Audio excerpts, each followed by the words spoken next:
Coming up on Citrus TV, while this Syracuse student ran 54 miles to Cornell on Friday. The shocking discovery that led to the arrest of a mom in Utah.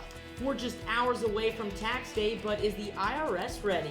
And what's in store for sports? Pete Sweeney will be in to talk about this weekend's biggest headlines. Citrus TV News starts right now.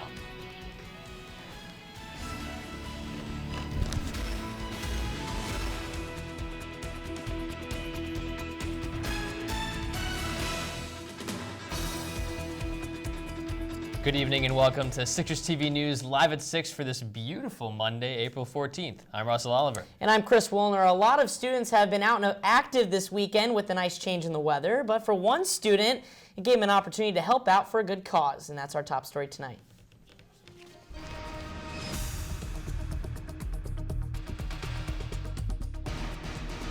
Junior Robert Fogno decided to take a run on Friday, a 54-mile run that is currently one of the longest. Citrus TV reporter Nick Papantonis is here with us to tell us why. Rob Fogno is a junior at the Whitman School, a member of the Pi Kappa Alpha fraternity, and one very caring big brother. This past Friday, Rob completed a 54-mile run from his fraternity house to Cornell University for the Make-A-Wish Foundation. We got a chance to sit down with Rob last week and asked him how he got the idea for this challenge. I've been involved in Make-A-Wish for a number of years now, and I did a fundraiser for them last year through our fraternity, and I've been working with them since I met them when my sister was originally offered a wish.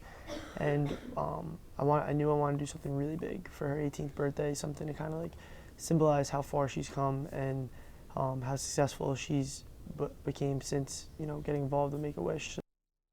Ron wanted to make sure that this run made a really big difference in the lives of as many kids as possible. Our goal was $50,000, and wishes on average take anywhere between like $6,000 and $9,000 to grant. So $50,000 would grant several wishes, which would be really amazing. Nick, a truly inspiring story. How much total did his run raise for the cause? So his run, as of this broadcast, has raised over $27,000 for the Make-A-Wish Foundation. The latest donation actually came from the Cornell University Pike chapter, and that was for $5,000. Wow. Now the run happened this weekend, but are people still able to donate to the cause? Yes, they are. If you head over to the Facebook page, it's called Run. You can get more information about the Make-A-Wish Foundation, as well as get a link to the Make-A-Wish donation page. And from start to finish, how long did it take him to run those 54 miles? So he started at 1:30 in the morning, and he finished at about 4 o'clock in the afternoon. So that's a 14.5-hour run. That's incredible. Wow. I definitely don't have that link. No. Thanks, Nick.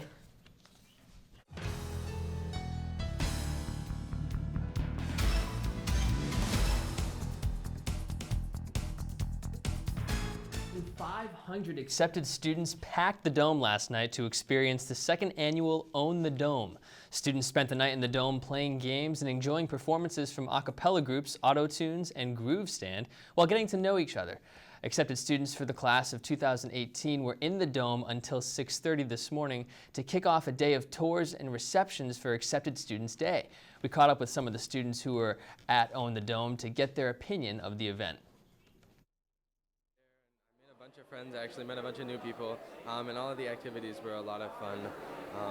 Yeah, I had a great time that night. I love the people that I met. They were so nice, so that made me feel better about my grade, and everyone is going to be there. Yeah. We played a lot of games, and it was really loud, actually, and really fun. And I think they should continue it next year because it was a great experience.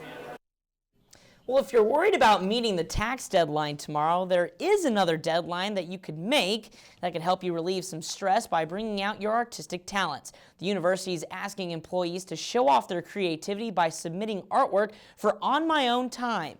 On My Own Time is a community project that bonds the business community with the art community. Submissions to the project will be put in an exhibit on the Noble Room of Hendricks Chapel on April 28th. The artwork will be judged by a panel of SU faculty and staff, as well as artists from CNY Arts. The winner will have their artwork placed on a public exhibit at the Inversion Museum this fall. The deadline for their submissions is tomorrow. Life Gets Better Together hosted their third annual conference yesterday afternoon in the Herg. The theme for the day was Times Are Changing. The event included a keynote speaker and panelists who discussed topics that focused on the changing attitudes towards the LGBT community in the media. The conference ended with an a cappella benefit concert with all proceeds going towards the Trevor Project, which provides crisis intervention help for the LGBT community. We've had beautiful weather recently, which is perfect to get out and get active. And that's exactly what the Delta Zeta chapter of the Alpha Phi Alpha fraternity did yesterday. The fraternity hosted a Walk to Remember to raise awareness and fight against obesity. The walk was a fundraising event to raise money for new sports equipment at the Determination Center of Syracuse to encourage kids to pursue an active and healthy lifestyle by exercising. The walk was inspired by Michelle Obama's Let's Move campaign. Coming up, we'll have the latest on the Kansas City shooting that killed 3 people. And a well-known lawyer appears in court here in Syracuse, but as a defendant. We'll have more on that too, but first, here's Rachel Wolski with a quick look at your weather. Mother Nature gave us a taste of summer here in Syracuse today. People enjoyed 70-degree weather sporting their shorts and tank tops. But tomorrow looks like we might be back to winter weather. Find out what's in store for tomorrow during our full 5-day forecast. Citrus TV News live at 6. We'll be right back. Welcome to my block party. Glad you can make it. The only triple doubles you get come with fries. Last time you blocked someone, you were online. I can do this all day. Your moves are just gay. Using gay to mean dumb or stupid, not cool. Not cool. Not in my house, not anywhere. It's not creative, it's offensive to gay people. And you're better than that.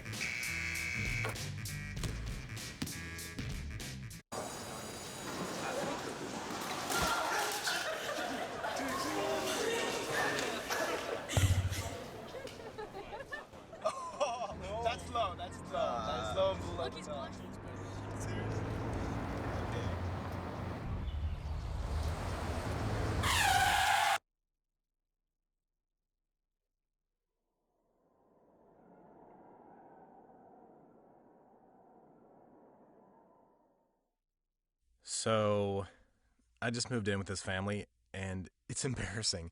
The little one, he likes to go outside and crawl around in the giant litter box. I don't know what he's doing. I mean, I was born and I knew how to use the litter box. Look at that. That's disgusting. Oh, poop already. You're making me nervous. Oh, okay, I can't look at this anymore. I really hope he grows out of this, for his sake. We are different. Society should aspire to be more like us. Be part of the first class. Get energized. Get outside. Hold on, guys. It's gonna get bumpy. And get moving. Experience the power of physical activity.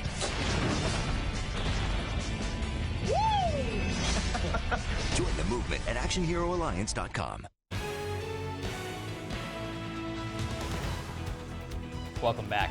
Just 3 weeks after representing Osama bin Laden's son-in-law in his criminal trial, a New York City lawyer took a seat in the defendant's chair himself for his own trial here in Syracuse today.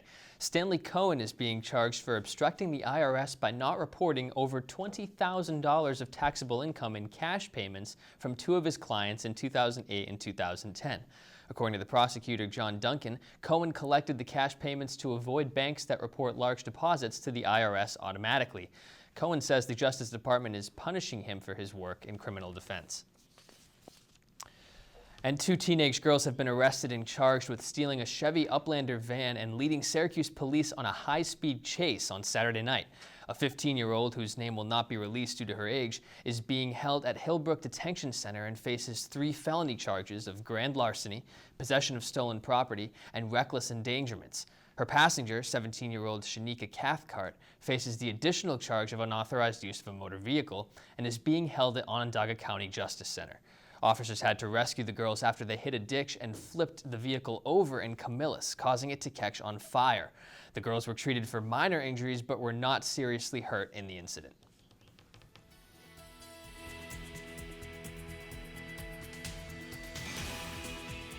Well, finally, the sunscreen made its return this weekend as we've had picture-perfect days here in Syracuse with those summer-like temperatures. We'll send it over now to Rachel Wolski at the Weather Center with more on this wonderful weather. Rachel.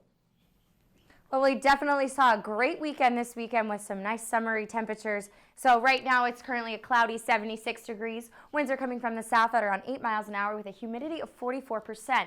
We had a high of 79 today, and we're going to see a low later of 53, which is actually pretty mild. And it does feel like 76 right now, not anything lower or higher. Taking a look into tonight, we're actually going to see a little bit of rain pickup tonight. It's going to drop to 53 degrees, like I said before, and that chance of precipitation is at 60%. So definitely expect to see some showers later on this evening. Winds are going to pick up, and they're going to be coming from the south-southwest at around 24 miles an hour. Taking a look at the current surface map, we see a cluster of rain right here, which is coming toward us, along with a cold front, which is why we're going to see some colder temperatures tomorrow. Unfortunately, this summer weather is not really going to last very long, so we're going to see some temperatures maybe back in the lower 40s and 30s tomorrow, unfortunately. And taking a look at the current dew points, it's actually, we're on the more comfortable side, which we've seen in the last few weeks. Air's not dry, air's not too moist, so we're right in the very comfortable range, which has been great for the last weekend, so everybody's enjoying that weather outside. And take a look at precipitation forecast. As you can see, we might be seeing maybe 1 to 2 inches of snow in Syracuse over the next 48 hours, which unfortunately is a drastic change from what we saw this weekend. Everyone's outside their shorts and their tank tops, so unfortunately, it's not going to look like too much like it was today tomorrow. And taking a look at this 5-day forecast, like I said, tomorrow we're going to see a little bit of rain. There's definitely going to see some rain, potentially some snow. If that temperature gets cold enough, but that probably won't be later until the evening. Temperature is going to be a high of 55, low of 22. Wednesday and Thursday, the skies are going to clear up a little bit. It's going to be partly cloudy. Temperatures are going to be 36 and 57. And Friday and Saturday, unfortunately, we're going to see some showers, but the temperatures are going to warm up a little bit, and they're going to be the highs are going to be 64 and 57. Now, I'm sorry, Rachel. It was almost 80 degrees outside today, and I heard you say snow. Unfortunately, yes. You know, Syracuse, Mother Nature, they don't really get along, especially this time of year because it's April, so temperatures are going back and forth. So unfortunately, tomorrow night, it just might snow. So now with the possibility of snow tomorrow, I don't want to look at too far ahead of graduation weekend, but in 2010 it did snow on commencement day. Is there still a chance that we are not done with snow yet? There is a potential, especially since we might see that tomorrow, but we can't tell this far out. But hopefully it's going to clear up by then, so hopefully we won't see too much more snow in the coming weeks. All right, thanks a lot, Rachel. Thanks.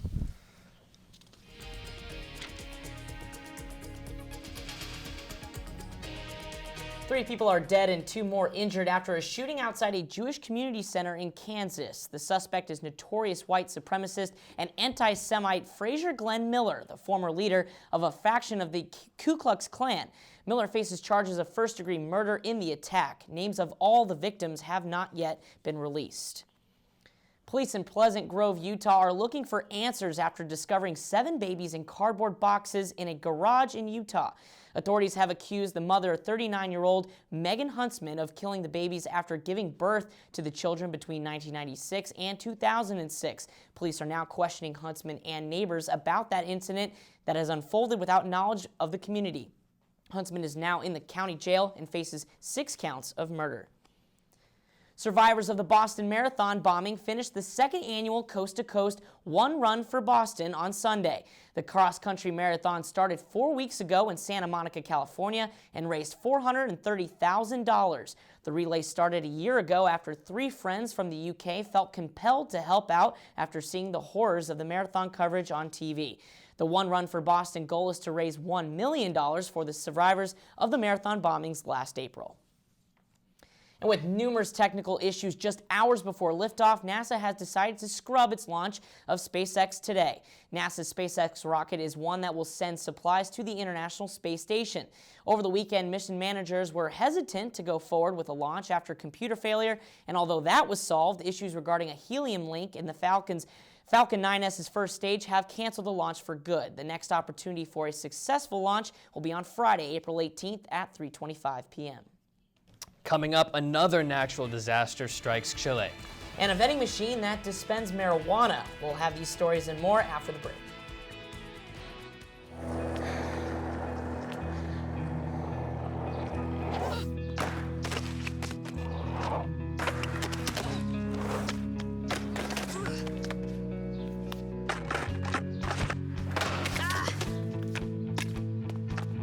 Learning how to kickflip 6 stairs takes determination. So will getting into college. I've got what it takes. So do you.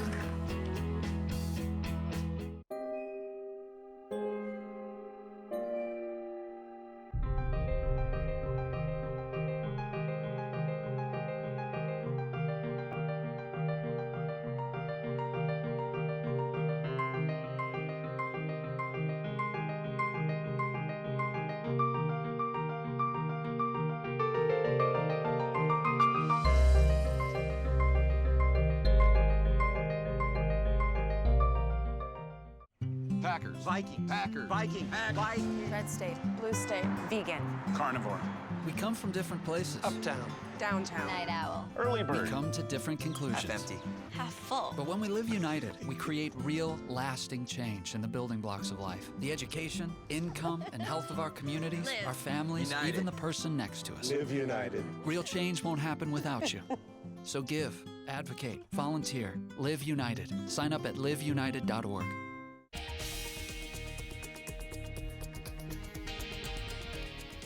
The search for Malaysian Airlines Flight 370 has reached new depths. This morning, search crews launched a submarine into the Indian Ocean to investigate the seabed for any sign of the plane. The submarine is able to create a sonar map for a 3-mile radius that can help figure out if there is debris on the ocean floor. Crews decided to use the submarine after they lost the signals that are thought to be from the flight's black data box. The sub will take 24 hours to complete each mission it is sent on, beginning with a 40 square kilometer search of the ocean floor. And 12 people are dead and more than 8,000 people are homeless after a wildfire broke out in Chile. More than 1,200 firefighters worked to control the blaze, which spread across 2,000 acres due to wind. The Chilean president declared a state of emergency, and residents and survivors have been evacuated from the affected areas. It has been declared one of the worst fires in Chilean history, according to the region's fire superintendent.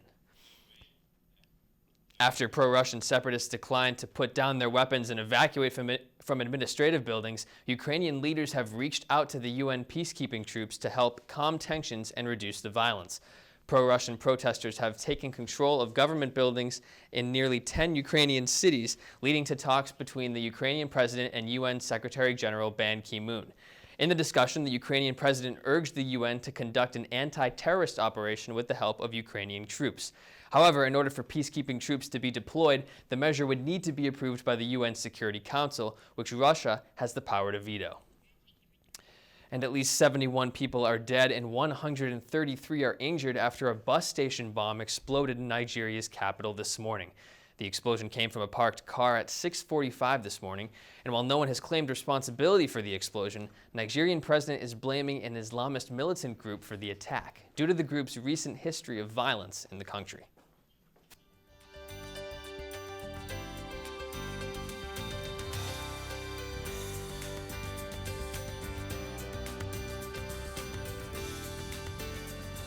New study has found that signs of depression can increase in fathers around the age of 25 over the first 5 years of fatherhood. The study says that parental depression can affect between 5 and 10% of fathers. While mothers have often been studied for depression, fathers have often been disregarded. Researchers say that not only did they find an increase in symptoms of depression for fathers who've lived with their children, but also in young fathers who did not live with their children before they became fathers.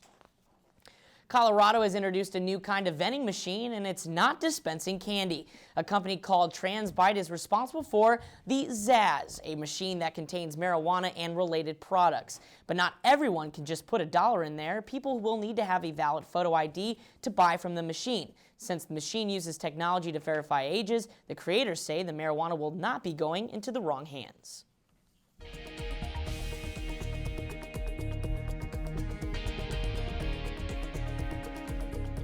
Tax day is just one day away, but your chances of getting audited by the IRS are the lowest they've been in years. According to reports, budget cuts and internal strains for the IRS have led to the fewest number of agents auditing tax returns. Last year, less than 1% of the individual tax returns were audited, the lowest rate since 2005. And Heartbleed, the worst security breach in the history of the internet, could have been prevented. Allegedly, the NSA knew about the flaw and used it to gather intelligence for the agency, but did not stop it. Websites that it could have been compromised are Facebook, Google, Yahoo, YouTube, and Pinterest. Many of these companies have urged their users to change their passwords immediately in light of the breach.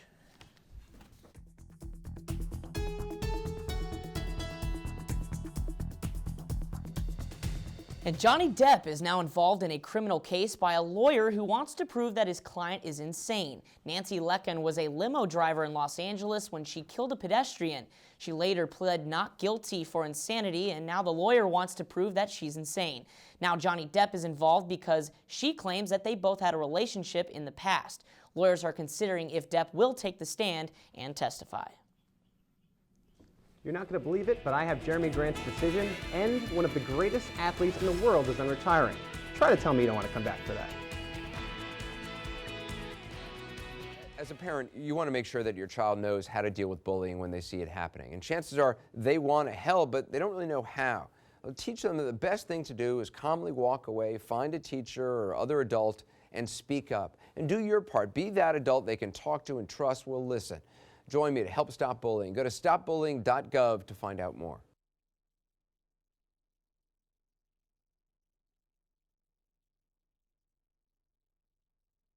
In the small town of Elmira, New York, a boy was born into an all-American family. The odds of him achieving his dream in the fashion industry? 1 in 23 million. The odds of having a child diagnosed with autism? 1 in 88. I am Tommy Hilfiger, and my family is affected by autism. Learn more at autismspeaks.org/signs.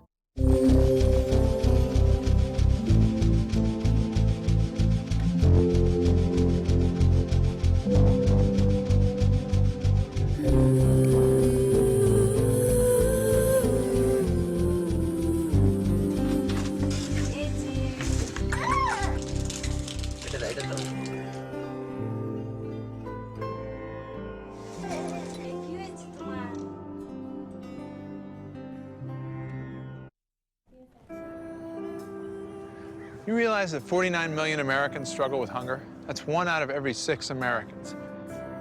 These people are around us every day. They're our friends, they're our coworkers, their kids go to school with our kids. Sometimes we're not even aware that they're struggling. This problem is closer than you think. But so is the solution. Play a role in ending hunger. Visit feedingamerica.org/hunger and find your local food bank.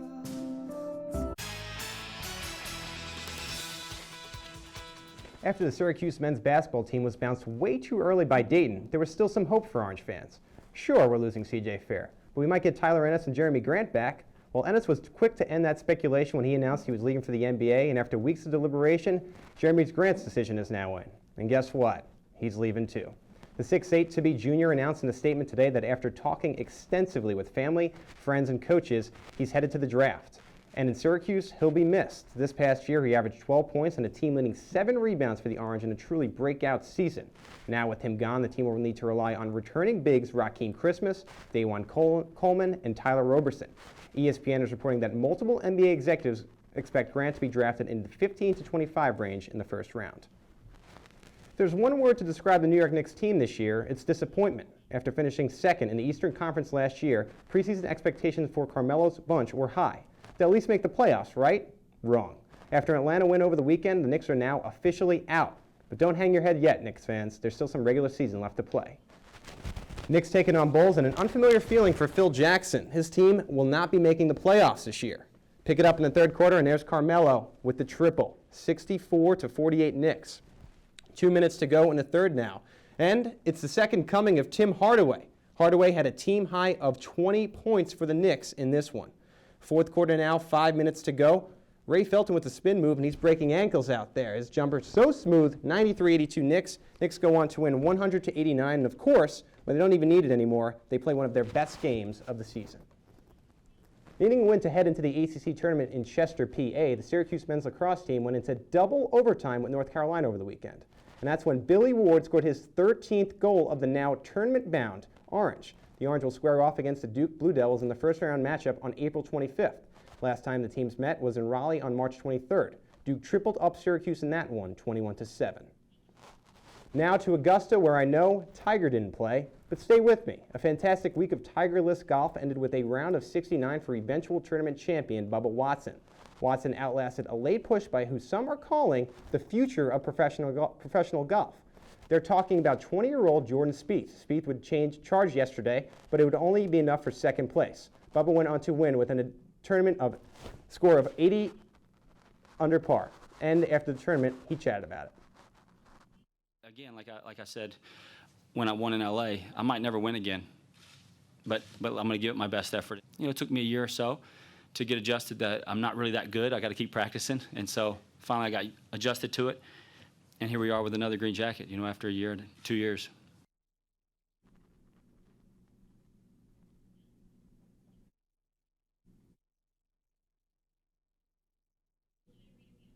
You can take the swimmer out of the pool, but you can't take the pool out of the, I don't know. Anyway, Michael Phelps said enough is enough, I'm coming back. Phelps, who completed in the 2012 London Games, plans to come back and participate in a meet in Mesa, Arizona from April 24th to the 26th.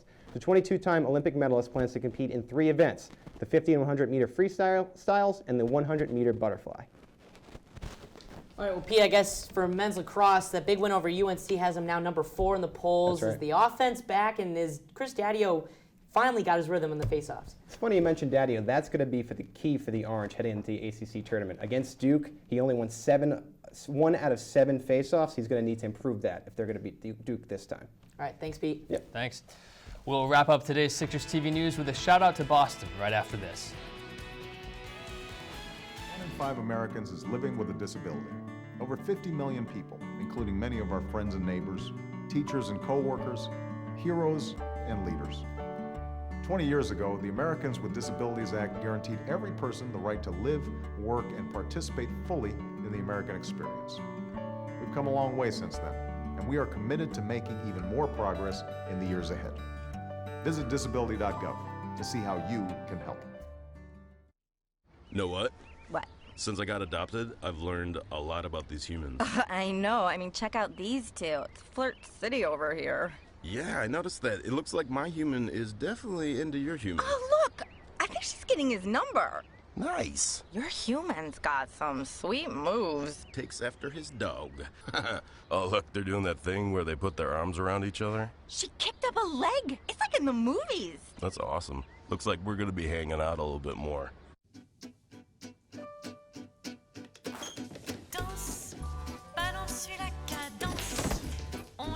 You didn't give up on sex. Don't give up on birth control either. There are more methods than you think. Find yours at bedsider.org. The average text takes your eyes off the road for nearly 5 seconds. Stop the texts. Stop the wrecks. Visit us at stoptextstoprex.org.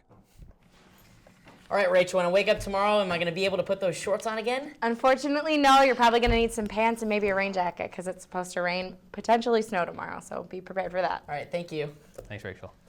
All right, we end tonight with remembering the Boston Marathon bombing.